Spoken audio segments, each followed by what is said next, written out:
Bonjour tout le monde, Dominique Lessard. Aujourd'hui, la capture d'écran. On va regarder comment faire une bonne capture d'écran en utilisant l'outil gratuit qui est dans Windows qui s'appelle Windows Ink. En fait, cet outil-là nous permet de faire un peu plus que des captures d'écran parce qu'on va pouvoir en fait sélectionner l'écran qu'on veut prendre en capture. On va même pouvoir sélectionner une zone. On va pouvoir même délimiter une zone personnalisée pour notre capture d'écran. On peut même aller faire une capture d'écran directement d'une application. On va tout regarder ça. On peut même avec cet outil-là écrire directement dans notre capture d'écran. On peut la partager. Il y a plusieurs fonctionnalités. On va tout regarder ça. C'est très simple. On va y aller étape par étape. Et je vous invite à aller voir mon infolettre aussi. Lefiltre.com, je vous envoie une fois par semaine mes découvertes et mes vidéos. Et on s'en va sur le PC, mais n'oubliez pas, si cette vidéo-là a été utile pour vous, un petit j'aime et écrivez-moi en commentaire des suggestions de vidéos. Dites-moi si la vidéo a été utile pour vous. Parlez-moi, j'aime ça échanger avec vous. Et là, on s'en va sur le PC et on va regarder comment faire une bonne capture d'écran. Alors, voyons comment faire pour bien utiliser le nouvel outil de capture d'écran dans Windows 10. Le nouvel outil s'appelle Windows Ink. On le voit par un petit icône ici en bas à droite qui est un stylet, un crayon. Si vous n'avez pas cette petite icône-là, c'est simple. On va faire clic droit sur la barre de tâches en bas et on va aller à afficher le bouton espace de travail Windows Ink. Donc si je le décoche, on voit que je ne l'ai plus, mais si je le coche, je l'ai.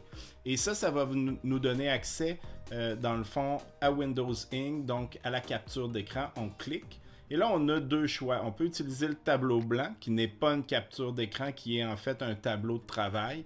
Je ferai peut-être une vidéo pour ça plus tard. Nous on va aller dans capture d'écran. Donc, une fois que c'est ouvert, on a ça ici. Là, en fait, une fois que j'ai pesé, Windows a déjà fait une capture d'écran de mon écran.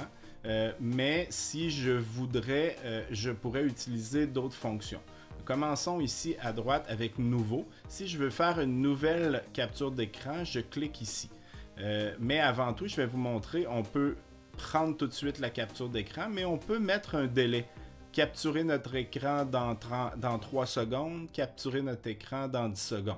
Je n'utilise pas beaucoup ces fonctions-là, mais sachez qu'elles sont là. Sinon, on fait Nouveau. Et là, ce qu'on va avoir, c'est la possibilité d'utiliser 4 options de capture d'écran.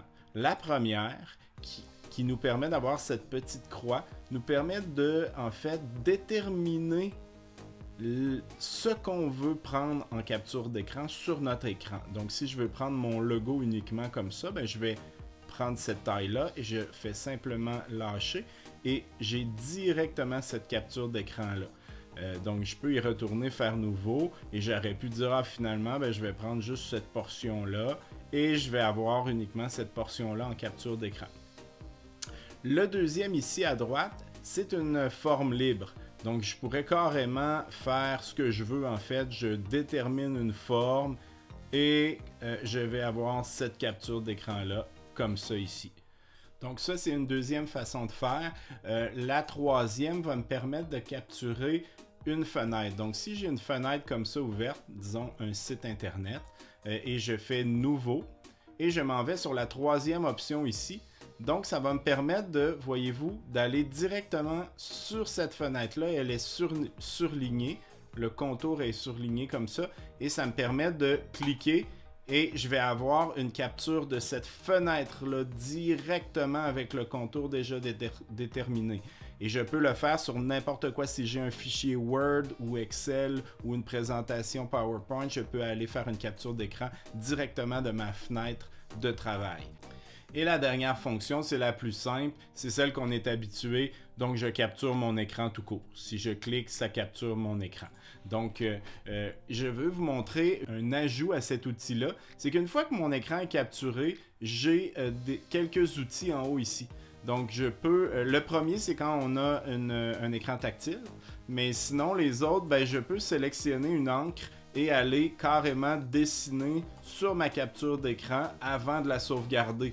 Donc, je pourrais entourer quelque chose sur mon écran. Si je veux pointer un détail, je peux le faire. Et j'ai différentes encres, différentes grosseurs d'encre. Je peux même aller sélectionner mes couleurs. Je peux même changer la taille de mon encre. Donc, il y a plusieurs fonctions ici. Ça, c'est la gomme à effacer. Je peux tout effacer avec ça. Et ils ont aussi ajouté des outils comme une règle. Et même, ils ont mis un rapporteur d'angle. Donc, je peux tout utiliser ces outils-là.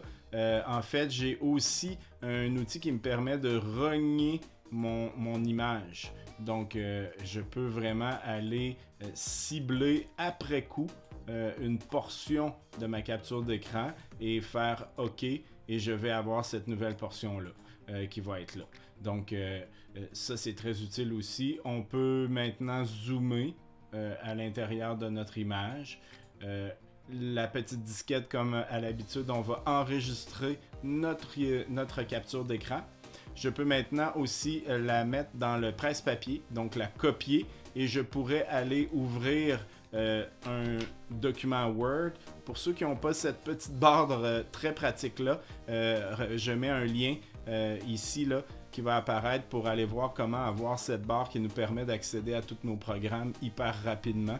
Donc, j'ouvre un Word, je fais un nouveau Word et je vais pouvoir coller parce que j'avais mis mon image dans un presse-papier. Je peux aussi maintenant partager directement mon image avec l'outil de partage qui est ici. On peut l'envoyer avec courrier et transférer directement notre capture d'écran.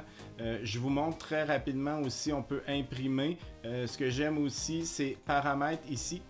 Dans paramètres, je peux ajouter un contour directement à chaque fois que je prends une capture d'écran et la mettre la couleur que je veux. Et ce qui est très pratique ici, utiliser le bouton impression d'écran qui est sur notre clavier pour ouvrir cette application-là. Donc, comment on fait? On clique, on va aller sur oui. Et là, on est dans nos paramètres clavier. On va descendre tout en bas, raccourci impression écran et on va l'activer. Donc, qu'est-ce que ça va faire? C'est que quand je vais cliquer sur mon bouton impression écran, je vais tout de suite tomber dans le nouveau Windows Ink. Alors, c'est tout pour cette vidéo. J'espère que ça a été utile pour vous. Si c'est le cas, faites-moi un petit j'aime et on va se revoir dans une prochaine vidéo la semaine prochaine. Je vous dis à plus tard.